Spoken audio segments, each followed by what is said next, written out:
नमस्कार दोस्तों, स्वागत है आप सबका एक बार फिर से आपके अपने यूट्यूब चैनल पर। तो चलिए कहानी शुरू करते हैं।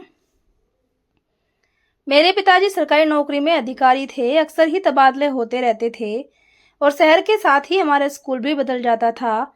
एक तो मैं बचपन से ही अत्यंत मृदुभाषी थी, उस पर हमेशा स्कूल बदलते रहना। बस इसी वजह से कभी भी मैंने अपनी कक्षा के सहपाठियों से घनिष्ठता बढ़ाने की सोची तक नहीं। स्कूल की रेसिस में जब जब मिलजुल कर टिफिन खाते थे तो मैं चुपचाप एक कोने में बैठकर फटाफट टिफिन समाप्त कर उठकर क्लास में आकर बैठ जाती थी। जब मैं 9वीं कक्षा में थी तब पिताजी का ट्रांसफ़र रायपुर में हो गया। रायपुर पहुंच के वहां जब मेरा एडमिशन हुआ तब अगस्त माह खत्म होने वाला था। मैं जिस दिन पहली बार अपने स्कूल पहुंची तो देखकर अच्छा लगा कि बहुत बड़ा स्कूल था।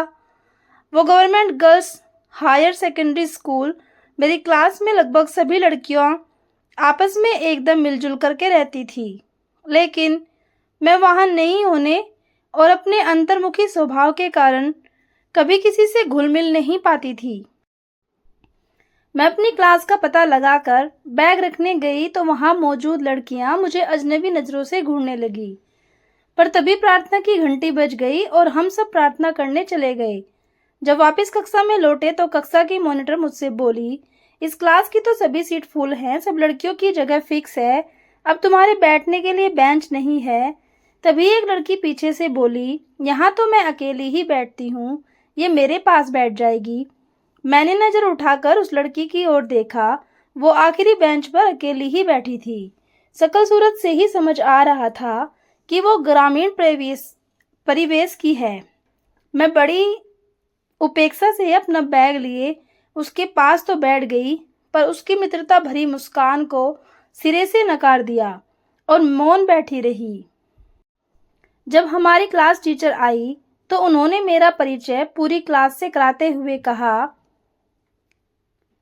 ये मृणालिका तिवारी है, तुम सबकी नई सहेली। उम्मीद है तुम सब इसे अपनी सहेली बनाओगी। धीरे धीरे जब कक्षा की लड़कियों को पता लगा कि मेरे पिताजी उच्च अधिकारी हैं तो वो मेरी दोस्ती के लिए उत्सुक हो उठी। मैंने एहसान दिखाते हुए कुछ लड़कियों के ग्रुप के साथ टिफिन खाना मंजूर कर लिया, पर जब भी मेरे बेंच पर बैठने वाली वो सीधी सी लड़की मुझे अपने साथ टिफिन शेयर करने को कहती तो मैं बड़ी उपेक्षा से उसकी 2 सूखी रोटियों और अचार को देख मुंह पिचकाकर अपना टिफिन लिए दूसरी लड़कियों के साथ चल देती। बाद में जब मुझे पता चला कि वो लड़की सीमा बहुत ही निर्धन परिवार से थी और छात्रवृत्ति के बल पर स्कूल में पढ़ रही थी, तब से तो मैं उससे और भी दूर रहने लगी। एक दिन सीमा बड़ी ही खुशी खुशी मुझसे बोली, कल मेरा जन्मदिन है, कल मैं तुम्हारे लिए अपनी माँ के हाथ का बना मालपुआ लाऊंगी। मैंने बड़ी ही लापरवाही से कहा, मैं मालपुआ वगैरह नहीं खाती, फालतू तकलीफ मत करना। जब दूसरे दिन सीमा क्लास में आई तो हमारी क्लास टीचर ने सब लड़कियों को उसके जन्मदिन की बधाई देने के लिए कहा।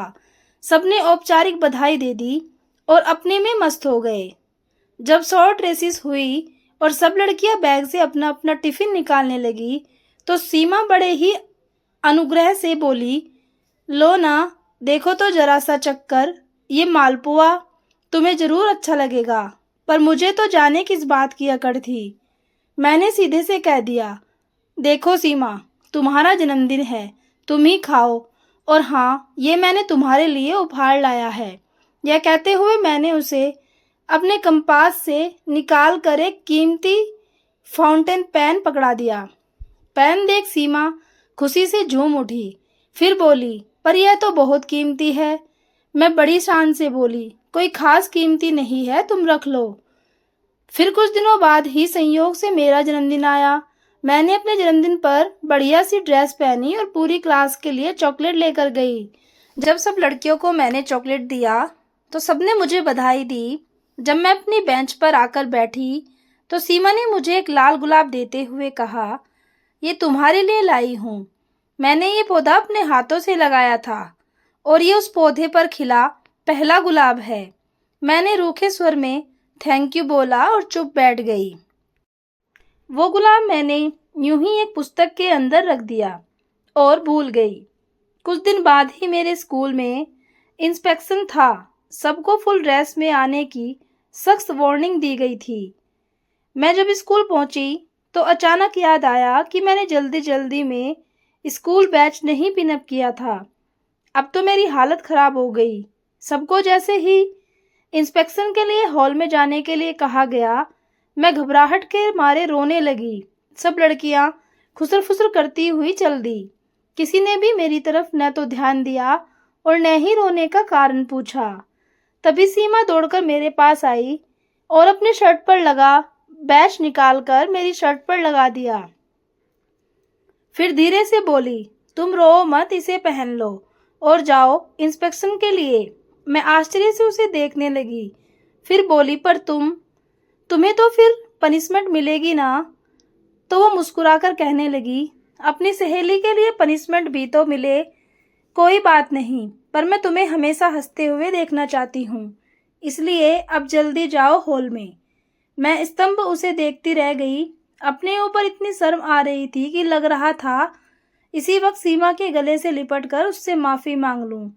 तभी मेरी क्लास टीचर आई और बोली, तुम्हारी मम्मी ने ये बैच भिजवाया है, तुम जल्दी में भूल गई थी। मैंने वो बैच सीमा की शर्ट पर अपने हाथों से लगा दिया और प्रसन्न मन से हम दोनों हॉल की ओर चल पड़ी। उसके बाद से जाने कितने शहर बदले, पर आज तक वो लड़की सीमा मेरी बेस्ट फ्रेंड है और उसका दिया हुआ उपहार वो लाल गुलाब भले ही कब से मुरझा चुका है, पर आज भी मैंने उसे मखमली डिबिया में संभाल कर रखा है, जो हर पल मुझे अपनी सच्ची सहेली सीमा और छत्तीसगढ़ की ममतामयी धारा की याद दिलाती है। तो दोस्तों, ये थी दो सहेलियों की कहानी। उम्मीद करती हूँ पसंद आई होगी। अगर पसंद आए तो एक लाइक जरूर करना। धन्यवाद।